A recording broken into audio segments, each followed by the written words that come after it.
And then he set up something that gave him confidence and conviction at a time when, for many years, the market didn't believe him.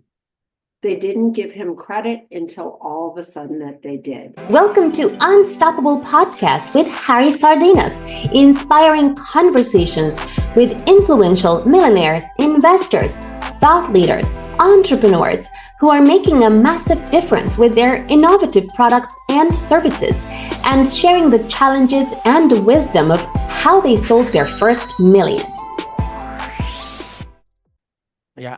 And then for starting the business, the first step is about, most of the time in this broadcast, most of the entrepreneurs that we have interviewed, they always say that the first step, one of the important steps for to grow over a £1 million business or $1 million business is to solve a problem, right? To analyze what problem is out there and to solve it. However, it's a little bit more complex than that, because you need to identify a problem that is out there, that you can solve it effectively, so people are willing to pay for it.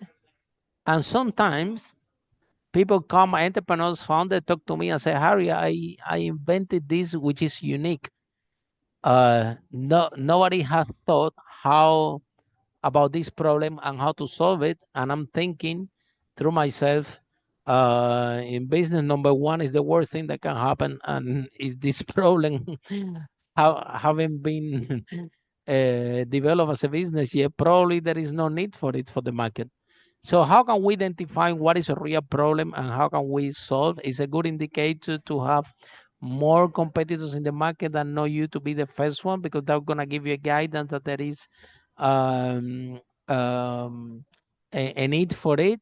So if you're an entrepreneur and you're in corporate right now, and now you don't want to live your corporate life anymore, and you want to become an entrepreneur, and you're looking for a business, for a problem to solve and make a business out of it, how you will approach this line of thinking so you can actually start a business on the right track. I was the other day looking at the Jeff Bezos, the founder of Amazon documentary, and he actually did the market research. He actually um, evaluate the whole market, evaluate the business possibility, evaluate everything, think about what problem he's going to solve.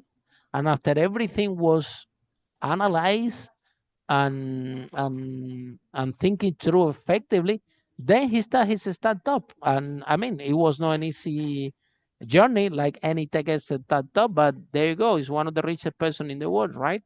So how you will have this approach if you're in corporate and you want to do your transition from corporate to become an entrepreneur? How you find the problem? How you will evaluate? What would you take in consideration? Well, this comes back to the discussion we were having. Notice Bezos wasn't fast. He was looking for accurate. So I think that he took his time. He took his time. It's not just that he took his time, it's what he did with his time. Mm-hmm. Right? He identified. That was amazing, I think, yeah. Right? He identified a problem, he framed it, he broke it down, he researched it, he analyzed it, he spoke to people about it, he evaluated the diagnosticity of the data, and then he set up something that gave him confidence and conviction at a time when, for many years, the market didn't believe him. They didn't give him credit until all of a sudden that they did, right? He was able to operate without making any money for many years. In part because he was focusing in this big problem, yeah? It was a big problem that he wanted to solve, and it was a £1 billion problem that he solved, yeah? I think people say, you know, you want to become a billionaire, solve $1 billion problem, right? Yeah. So notice that was somebody with real confidence and conviction because he did the work, not because he was moving fast. He did have the knowledge, though. He did have the knowledge That's from his previous experience.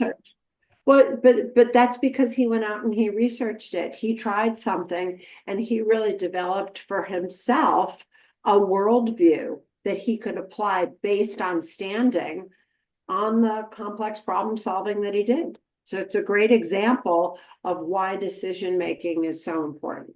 Absolutely, yeah. He did because usually the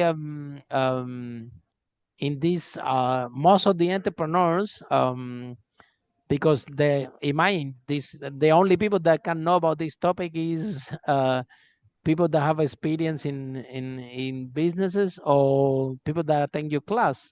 The normal entrepreneurs that we have here, that's how they start the business. They solve a problem for themselves, and then they start to solve it to the other ones. They making some money, and hey, I'm in business. They are.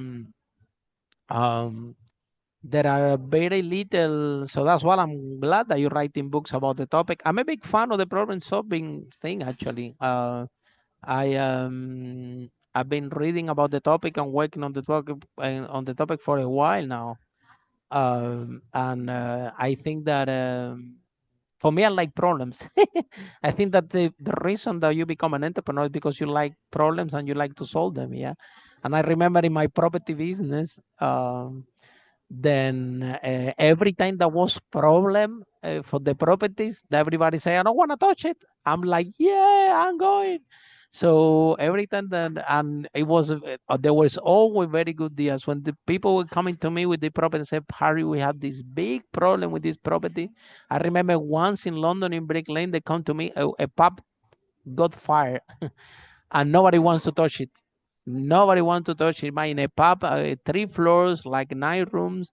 And after nobody want to touch it, and they asked all East London who want to take this pub that got fired, and nobody took it because it was a huge problem landing into me. Yeah, and I'm saying I'm gonna have a look to this pub. Long story short, we managed to turn it around and make it work in 3 months.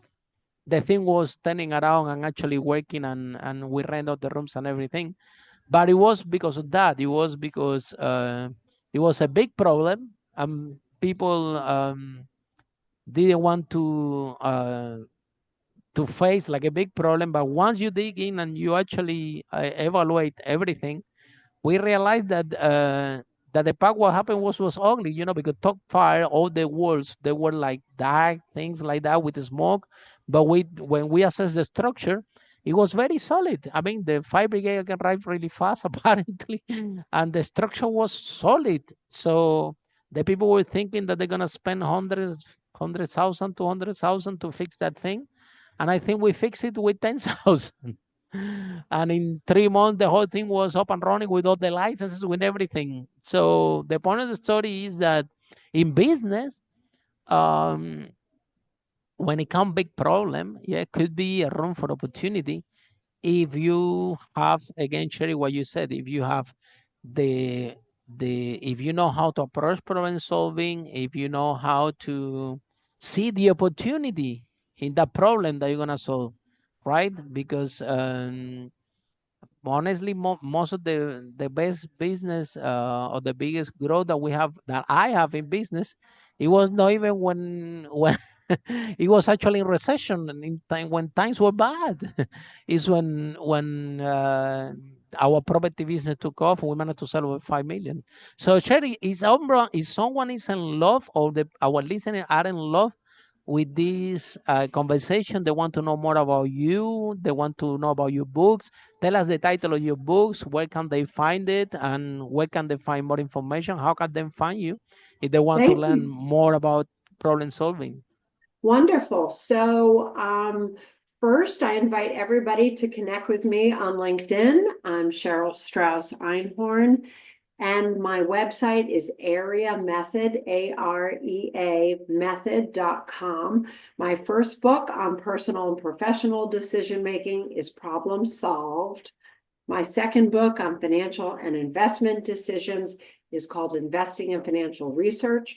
My third book about the problem solver profiles is called problem solver, and towards the end of the year, I'll have a new book coming out on artificial intelligence and decision making. So I Wow. hope that you'll follow me on LinkedIn, check out the website, buy the books, let me know how area is working out for you, and stay tuned for this new upcoming and exciting book. Harry, thank you so much for the conversation today. Pleasure. I think you're great. I think you're great, and I think that you are working in a area that for this audience, for the people that this broadcast is, entrepreneurs, is very very important. I think that is key that people at least have awareness that if you are in business, you need to have some basic skills about problem solving, because again,